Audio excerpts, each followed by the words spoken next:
প্রিয় শিক্ষার্থীরা, নিশ্চয়ই তোমরা খুব ভালো আছো, সবাই সুস্থ আছো। যে যেখানে আছো সবাই ভালো থেকো, সুস্থ থেকো। অনলাইন ক্লাসে তোমাদেরকে স্বাগত। আমি সুপর্ণা চৌধুরী, আগ্রাবাদ বালিকা বিদ্যালয় সহকারী শিক্ষক হিসেবে নিয়োজিত রয়েছি। আমি আজকে তোমাদেরকে অষ্টম শ্রেণীর হিন্দু ধর্ম ও নৈতিক শিক্ষা নিয়ে তোমাদের সাথে আবারও আরেকটি ক্লাসে হাজির হয়েছি। দেখো, আমি আজকে তোমাদের দ্বিতীয় অধ্যায় পর্যন্ত শেষ করলাম।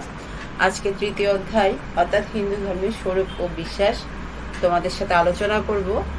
এখানে প্রথমে আমি আজকে তোমাদের প্রথম পরিচ্ছেদ অর্থাৎ হিন্দু ধর্মের স্বরূপ নিয়েই আলোচনা করব। যেহেতু আমাদের প্রথমে কিছু কথা রয়ে গেছে তৃতীয় অধ্যায় শুরু করার সময় স্বরূপ ও বিশ্বাসের উপর, সুতরাং আমি প্রথমে সেটা নিয়ে তোমাদের সাথে ক্লাসটা করব। দেখো, সংস্কৃতি দ্বিধাতুর সঙ্গে মন প্রত্যয় যোগে ধর্ম শব্দটি গঠিত হয়েছে। এর অর্থ যা ধারণ শক্তি সম্পন্ন তাই কি ধর্ম। হিংসা না করা, চুরি না করা, সত্যনিষ্ঠ হওয়া, দেহের মনে পবিত্র থাকা এবং সংযমী হওয়া, এই পাঁচটি গুণ হিন্দু ধর্মের সাধারণ লক্ষণ। আবার ধর্ম ও অধর্ম নির্ণয়ে পবিত্র বেদ, স্মৃতিশাস্ত্র, শুদ্ধ ব্যক্তিদের কি আছে দেখো, আচার আচরণ এবং বিবেকের নির্দেশ, এই চারটি হচ্ছে হিন্দু ধর্মের বিশেষ লক্ষণ। অর্থাৎ আমাদের সাধারণ লক্ষণ হচ্ছে পাঁচটি, সেগুলোকে গুণ হিসেবে চিহ্নিত করেছে, আর বিশেষ লক্ষণ হিসেবে চারটি, চারটি হচ্ছে সেগুলো এক একটা কি গুণ। দেখো, এখানে বহু যুগের বহু সাধকের সাধনায় এই ধর্ম কি ক্রমশ বিকশিত হয়েছে, অর্থাৎ আস্তে আস্তে সেটা কি করছে, প্রভাব বিস্তার লাভ করেছে। অনেক মনীষী এবং অনেক সাধকের তা প্রয়োজন হয়েছে। হিন্দু ধর্ম বহুকালে কি প্রাচীন, চলার পথে মাঝে মাঝে নতুন ধর্মীয় চিন্তা এতে কি হয়েছে, যুক্ত হয়েছে। যেহেতু আমাদের চিন্তা এক জায়গায় স্থায়ী থাকে না, সেজন্য কি হয়েছে, আমরা যখন চলছি আমাদের সাথে এখানে নতুন চিন্তাও ধারাও যোগ হয়েছে। দেখো, এই ধর্মের বিধিবিধান অনুশীলন করে জীবনকে সুন্দর ও শান্তিময় করা যায়।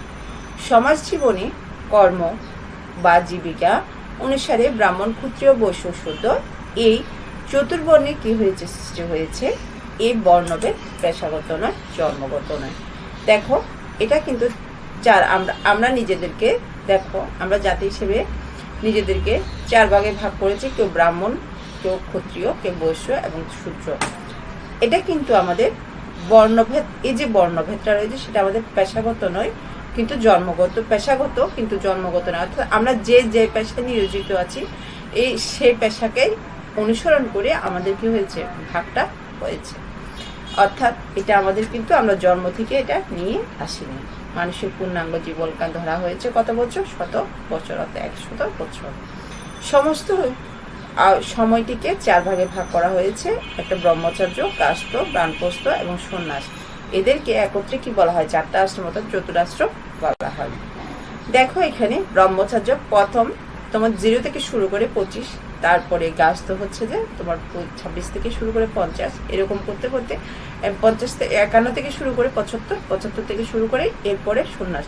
এরপরে এক একটি ভাগকে এরকম করে ভাগ করা হয়েছে। হিন্দু ধর্মে যুগ বিভাগ রয়েছে, সত্যযুগ, ত্রেতাযুগ, দ্বাপর ও কলিযুগ। যেহেতু আমরা এখন কোন যুগে বাস করছি নিশ্চয় তোমরা সবাই ধারণা লাভ করতে পারছো, আমরা কলিযুগে। আমাদের কলিযুগে নানা অধর্মের সৃষ্টি হয়। সেই অধর্মের মধ্যে একটি হচ্ছে, দেখো আমাদের মহামারী ভাইরাস করোনায় কিন্তু আমরা এখন কি সবাই কম বেশি আক্রান্ত হচ্ছি। কলিযুগ হচ্ছে একটা ধ্বংসের যুগ, অর্থাৎ এখানে কেউ কোনোদিন শান্তিতে থাকতে পারবে না, সে যতই চেষ্টা করুক না কেন। সেজন্য আমাদের কি করতে হবে, সবসময় ঈশ্বরের সাথে নিজেকে মন জপ নিয়োগ করতে হবে। প্রতিটি যুগের জন্য নির্দিষ্ট ধর্মকর্মের কথা বলা হয়েছে, যেগুলোকে বলা হয় কি যুগ ধর্ম। পবিত্র দেহ মন নিয়ে ধর্মচর্চা করতে হয়। এই জন্য পূজা, উপবাস, প্রার্থনা, উপাসনা ইত্যাদি আচার অনুষ্ঠানে অনুশীলন করতে হয়। হিন্দু ধর্মের ব্রত পালনের ব্যবস্থা রয়েছে।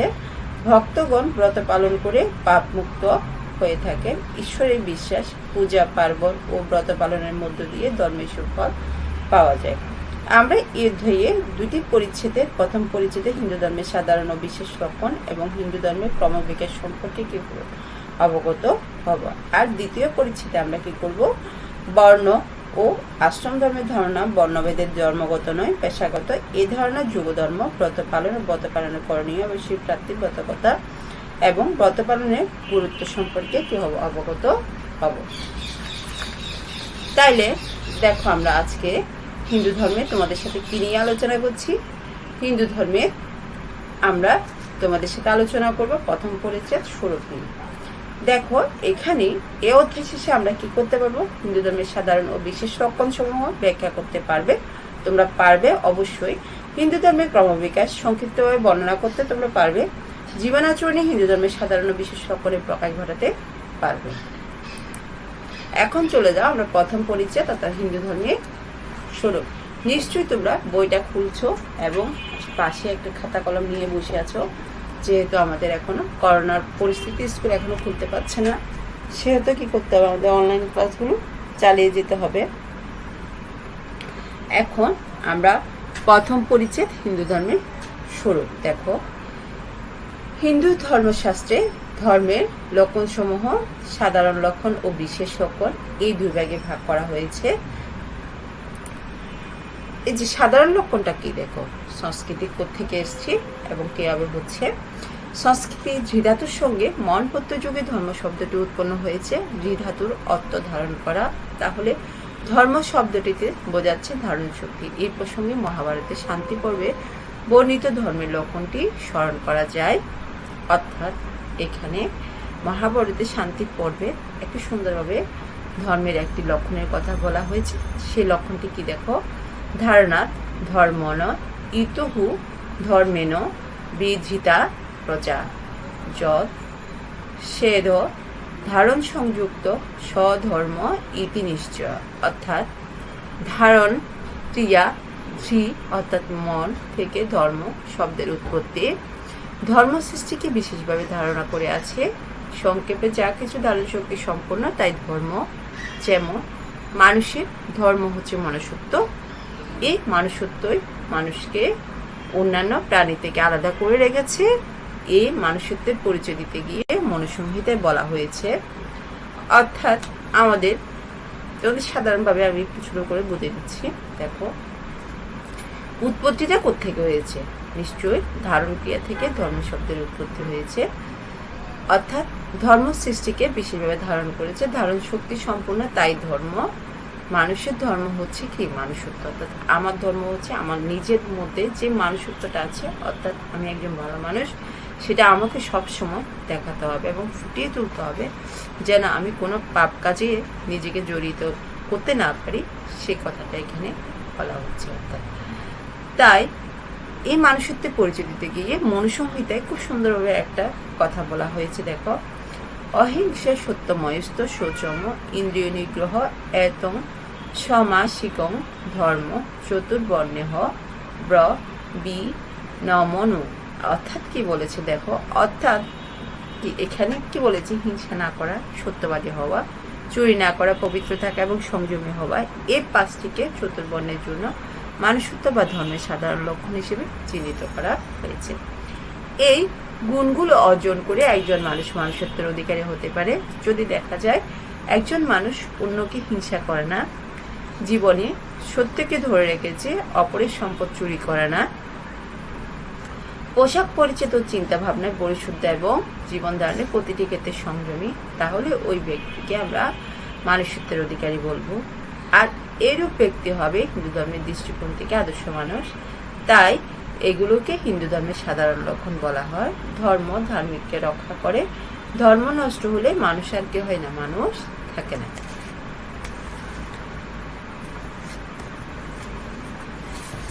অর্থাৎ এখানে কি বলেছে, দেখো, অর্থাৎ আমাদের ভেতরে যে জিনিসগুলো রয়েছে সেগুলো যদি আমাদের ব্যক্তিত্বকে, অর্থাৎ আমাদের মানুষত্বকে কি করে খারাপ পথে পরিচালিত করে, তাহলে আমরা মানুষ হিসেবে চিহ্নিত হব না, আমরা কেউ হবো একটা খারাপ মানুষ হিসেবে চিহ্নিত হব। অর্থাৎ ধর্ম নষ্ট হলে আর একজন মানুষ কি থাকে না, মানুষ থাকে না। এখন আমরা ধর্মের বিশেষ লক্ষণ তোমাদের সাথে শেয়ার করছি। দেখো, ধর্মের বিশেষ লক্ষণটা কি? ধর্মের সাধারণ লক্ষণ বর্ণনার পর ধর্মের বিশেষ লক্ষণ সমূহ বলা হয়েছে। এই সম্পর্কে মনুসংহিতায় বলা হয়েছে ব্যয়, স্মৃতি, সদাচার, চ প্রিয় মানন্ত, অর্থাৎ এত চ তু বিধং প্রাহু সাকার ধর্মস্য লক্ষণ, অর্থাৎ বেদ, স্মৃতিশাস্ত্র, সদাচার ও বিবেকের বাণী, এই চারটি কি হচ্ছে, এই চারটি ধর্মের বিশেষ লক্ষণ। এই চারটিকে অনুসরণ করে কোনটা ধর্ম এবং কোনটা অধর্ম তা নির্ণয় করা যায়। অর্থাৎ এখানে এই যে বেদ, স্মৃতি, সদাচার, তারপরে স্মৃতিশাস্ত্র, সদাচার, এই চারটি ধর্মের বিশেষ লক্ষণে বলে এই চারটিকে কোনটা ধর্ম এবং কোনটা অধর্ম, অর্থাৎ আমরা কোনটা আমাদের সঠিক পথ আর কোনটা আমাদের খারাপ পথ তা আমরা কি করব, নির্ণয় করতে পারবো। এখন আমরা তোমাদের সাথে বেদ অর্থাৎ বেদটা কি দেখো। সনাতন ধর্মের মূল ভিত্তি মূলে রয়েছে বেদ। বেদ আদি ধর্মগ্রন্থ। বেদ শব্দের অর্থ জ্ঞান। বেদের ঋষিগণ ধ্যানস্থ হয়ে ঈশ্বরের বাণী লাভ করেছেন। সেই বাণীসমূহ কালক্রমে লিপিবদ্ধ হয়ে বেদ নামে পরিচিত হয়েছে। আমরা জানি বেদ চারটি: ঋগ্বেদ, যজুর্বেদ, সামবেদ, অথর্ববেদ। কোনটা ধর্ম আর কোনটা অধর্ম এই মীমাংসার জন্য বেদের মধ্যে কি করা হয়, গ্রহণ করা হয়েছে। এরপরে আসছে স্মৃতিশাস্ত্র। স্মৃতিশাস্ত্রটা কি দেখো, বেদের পরে সব রকম কর্তব্য কর্মের উপদেশ দিয়ে রচিত হয়, অর্থাৎ স্মৃতিশাস্ত্র যে বেদটা নিয়ে রচিত হয়েছে সেটাই কি আমাদের স্মৃতিশাস্ত্র। স্মৃতিশাস্ত্রগুলি রচিত হয়েছে বেদের মতামত থেকে।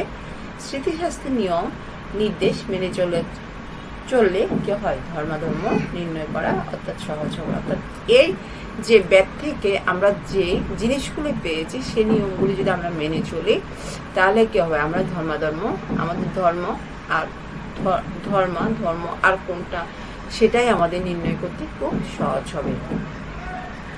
এরপরে আসছি আমরা সদাচার।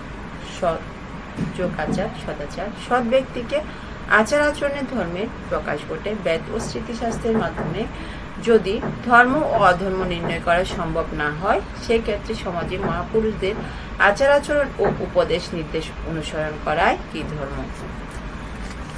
এখন আমরা তোমাদের সাথে তিনটা গেল, বেদ, স্মৃতিশাস্ত্র, তারপরে সদাচার। এখন আমি তোমাদের সাথে কি করব, বিবেকের বাণী নিয়ে তোমাদের সাথে আসছি। দেখো, আমাদের বিবেকের বাণীটা কি।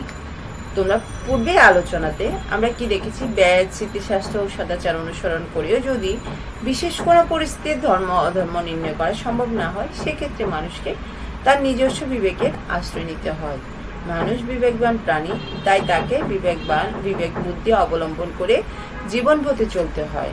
সর্বক্ষেত্রে ধর্মের নির্দেশ মেনে চলা মঙ্গলজনক নাও হতে পারে। যেমন শাস্ত্রে নির্দেশ হয়েছে সত্য বলা ধর্ম আর মিথ্যা বলা কি পাপ। আসলে এটা সত্যি কথা, তোমরা মানো কি? অর্থাৎ আমরা যখন মিথ্যা কথা বলবো, অর্থাৎ আমরা সত্যি কথা বলে সেটা ওকে, কিন্তু আমরা যখন মিথ্যা কথা বলি সেই মিথ্যাকে রূপ দেওয়ার জন্য আমাদের দ্বিতীয় মিথ্যা কথা বলতে হয়, তৃতীয় মিথ্যা কথা বলতে হয়, এবং আমার বাঁচার জন্য তখন কি হয় যে আমাদের কিন্তু বিভিন্ন কৌশল অবলম্বন করতে হয়। আর আমরা যদি একেবারে সত্যি কথাটা বলে দিই তাহলে আমাদের কি হয় না, আমরা সত্যি কথা বলছি, সমস্যা কি, এটা আমাদের কোনো সমস্যা নাই। সেজন্য কি বলেছি দেখো, এই নির্দেশে কি সকলের ক্ষেত্রে অনুসরণ করা সম্ভব নাও হতে পারে। যদি দেখা যায় মিথ্যা বললে একজন নির্দোষ মানুষের জীবন, আবার কি বলেছে দেখো, যদি মিথ্যা বললে একজন নির্দোষ মানুষের জীবন রক্ষা হয় তাহলে সেক্ষেত্রে মিথ্যা বলাই কি ধর্ম। এইরূপ ক্ষেত্রে সত্য বলাই ধর্ম নয়। এমন জটিল পরিস্থিতিতে মানুষের অন্তরে অবস্থিত ঈশ্বর বা বিবেকের নির্দেশ নিয়ে ধর্মাধর্ম কি করতে হয়, নির্দেশ করতে হয়। আমরা এখন তোমাদের সাথে আমরা এতক্ষণ তোমাদের সাধারণ লক্ষ্য অর্থাৎ বেদ, স্মৃতিশাস্ত্র, সদাচার, বিবেকের বাণী এগুলো নিয়ে আলোচনা করেছি। এখন আমাদের হিন্দু ধর্মের ক্রমবিকাশ অর্থাৎ কোনটার পরে কোনটা আসছে সেটা আমরা এখন দেখবো। দেখো, ভারতবর্ষে কি বলেছে দেখো, ভারতবর্ষে মানব সভ্যতার ক্রমবিকাশের সঙ্গে সঙ্গে সনাতন ধর্ম তথা হিন্দু ধর্মের বিকাশ শুরু হয়েছে। চিন্তাশীল মুনি ঋষিগণ মানুষের কল্যাণ চিন্তায়, ধর্মীয় আচার আচরণে, এমনকি পরমাত্মিক চিন্তায় নতুন নতুন ধর্মীয় ভাব প্রবর্তন করেছেন। বৈদিক যুগে ধর্মকর্ম পালিত হতো যজ্ঞ কর্মরূপে। যজ্ঞ ক্রিয়ার মধ্য দিয়ে তখন দেবতাদের আরাধনা করা হতো। অর্থাৎ কি বলেছে দেখো, কিভাবে তাদের পার্থিব চিন্তা, নতুন নতুন ধর্মীয় ভাব, অর্থাৎ নতুন নতুন কি হচ্ছে ধর্মের ভাব তাদের মধ্যে জাগ্রত হচ্ছে এবং সেটা তারা প্রবর্তন করছে। এবং বৈদিক যুগে ধর্মকর্ম পালিত হতো কি যজ্ঞ কর্মরূপ, অর্থাৎ যজ্ঞ করে। তোমরা নিশ্চয়ই যজ্ঞ করতে দেখেছো, একটা কুণ্ডুর মধ্যে ঘি, নানা রকম আম কাষ্ঠ, তারপরে ওরকম দিয়ে যজ্ঞটা করে। সুতরাং তোমরা দেখেছো যজ্ঞ কর্মরূপে আগে ছিল। যজ্ঞ ক্রিয়ার মধ্য দিয়ে তখন দেবতাদের আরাধনা করা হতো। যজ্ঞ কর্মের ফলে স্বর্গপ্রাপ্তি হতো, কিন্তু মানুষের মুক্তি হতো না। তাই বেদের পরে উপনিষদের যোগের মুক্তির চিন্তা প্রাধান্য পায়। মানুষ মুক্তি লাভের জন্য এক ব্রাহ্মণের আরাধনা করতে থাকে। এই সময় সমাজ সংসার ত্যাগ করে সন্ন্যাস গ্রহণে প্রবণতা কে হয় দেখা দেয়। কালক্রমে এই চিন্তার মধ্যেও মানুষ যেন সন্তুষ্ট হতে পারল না। এই অবস্থায় ভগবান শ্রীকৃষ্ণের আবির্ভাব ঘটে। তখন ছিল কোন যুগ? দ্বাপর যুগ। তখন অর্থাৎ যখন শ্রীকৃষ্ণের আবির্ভাব ঘটেছে তখন আমাদের কোন যুগ হয়েছে? দ্বাপর যুগ। সমাজ জীবনে সন্ন্যাসের পরিবর্তে কর্মের দিকে কি হচ্ছে মন ফেরানো হলো। অর্থাৎ সন্ন্যাসের চিন্তা না করে এখন আমাদের কাজের দিকে কি হচ্ছে, আস্তে আস্তে আমরা মানুষ কাজের দিকে আমরা কি হচ্ছে অগ্রগতি করছি। তিনি ব্যাখ্যা করে বললেন, কর্ম ত্যাগ নয়, কর্ম করতে হবে ভোগের আকাঙ্ক্ষা বাদ দিয়ে। মনে করতে হবে সমস্ত জগৎ ভগবানের কর্মক্ষেত্র। অর্থাৎ কি বলেছে দেখো, মনে করতে হবে আমাদের সমস্ত জগৎ ভগবানের কর্মক্ষেত্র। এখানে মানুষ ভগবানেরই কর্ম করে যাচ্ছে এবং কর্মের ফলও ভগবানেরই প্রাপ্য। শ্রীমদ্ ভগবদ গীতায় এই নিষ্কাম কর্মযোগের বিশিষ্ট বলিষ্ঠভাবে তুলে ধরা হয়েছে। কর্মযোগ অনুশীলন করে মানুষ কি করছে, মুক্তি লাভ করতে পারে। এরপর আসে ভক্তিবাদের কথা। মানুষ ভক্তি বলে ঈশ্বরকে কি করে, সাকার উপাসনা করতে থাকে। বহু দেবদেবী পূজা পার্বণ হিন্দু সমাজে প্রচলিত। অর্থাৎ কি বলেছে, প্রথমে মানুষ আগে যজ্ঞ দিয়ে শুরু করেছিল, তারপর কাজের মাধ্যমে, তারপর কি বলেছে দেখো, এরপরে পূজা অর্চনার মাধ্যমে মানুষ দেবদেবী পূজা পার্বণ হিন্দু সমাজে প্রচলিত হয়। এর ফলে অবশ্যই ভিন্ন ভিন্ন দেবদেবীর উপাসকগণ ভিন্ন ভিন্ন শ্রেণীতে বিভক্ত হয়ে পড়েন। অর্থাৎ তখন কিন্তু দেবদেবীগণ ভাগ হয়ে যাচ্ছে দেখো, যেমন শাক্ত, শৈব, বৈষ্ণব ইত্যাদি।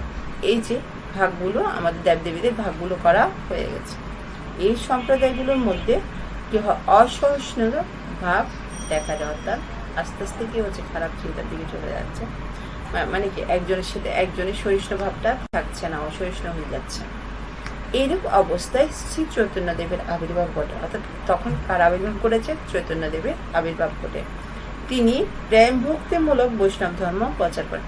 নিশ্চয়ই তোমরা এখানের মধ্যে তোমাদের যে লাইনগুলি ইম্পর্টেন্ট মনে হচ্ছে তোমরা নিশ্চয়ই এখানে আন্ডারলাইন করছো। আমরা স্কুল খুললে তোমাদেরকে আবার পুনরায় পড়িয়ে দেওয়ার চেষ্টা করব। যদি স্কুল খুলে, এখনো তো বলতে পারছি না যেহেতু আমাদের অবস্থা এখনো খারাপ রয়েছে, সেহেতু তোমাদের এই কথাগুলো ধারণা হচ্ছে। তাহলে আমাদের চৈতন্যদেবের কখন আবির্ভাব ঘটেছে? নিশ্চয়ই তোমরা, তিনি কি ধর্ম প্রচার করেছেন? বৈষ্ণব ধর্ম। এই ধর্মের প্রধান লক্ষ্য ভক্তির মাধ্যমে ভগবানের আরাধনা করা, সমাজে বর্ণভেদ দূর করা এবং শান্তি স্থাপন করা। তার লক্ষ্য কি? নিশ্চয়ই তোমরা পড়েছ, কি করা? ভগবানের আরাধনা করা, সমাজে বর্ণভেদ দূর করা এবং শান্তি স্থাপন করা। এরপরে দেখো তোমাদের 19 শতকে হিন্দু ধর্মের অনেক আচার আচরণে সংস্কার সাধন করা হয়। মূর্তি পূজার পরিবর্তে আসে এক ব্রহ্মচিন্তা, স্থাপিত হয় ব্রাহ্ম সমাজ।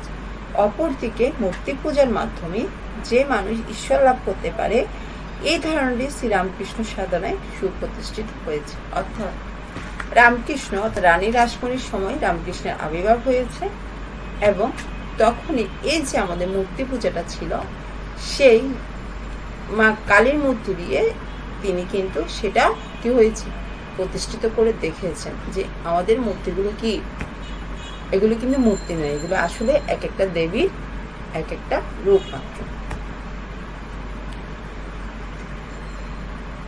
শ্রীরামকৃষ্ণ ও তার শিষ্য স্বামী বিবেকানন্দের প্রচেষ্টায় হিন্দু ধর্মের পুরাতন ও নতুন চিন্তাধারার সমন্বয় ঘটে। সংক্ষেপে বলা যায়, হিন্দু ধর্মের বিকাশ ঘটেছে বৈদিক যুগে যজ্ঞকর্মের, বেদান্তের ব্রাহ্ম সাধনায়, পৌরাণিক যুগে দেবদেব উপাসনায়, দ্বাপর যুগে শ্রীকৃষ্ণ কর্মযুগে, মধ্যযুগ শ্রী চৈতন্য ভক্তি ভাবনায়, আর আধুনিক কালে শ্রী রামকৃষ্ণের সর্ব ধর্মের সমন্বয়ের মধ্য দিয়ে। ঈশ্বর কি সর্বশক্তিমান, তার ভাব অনন্ত, তাকে পাওয়া কত বিচিত্র। সাধন পথে যে কোনো প্রচলিত পদ্ধতি অনুসরণ করা যেতে পারে। মনে রাখতে হবে, মানবের কল্যাণের জন্য ধর্ম এসেছে। ধর্ম আচরণের মানব কল্যাণকে অবশ্যই কি করতে হবে, প্রাধান্য দিতে হবে। মানুষের মধ্যে ঈশ্বর রয়েছে, তাই মানব সেবা ঈশ্বর সেবা, এই ধর্মবোধের বিশ্বাসী হয়ে আমরা জীবনে সেবা ধর্ম অনুশীলন করব এবং মানবতাবোধ জাগ্রত করতে যত্নবান হব।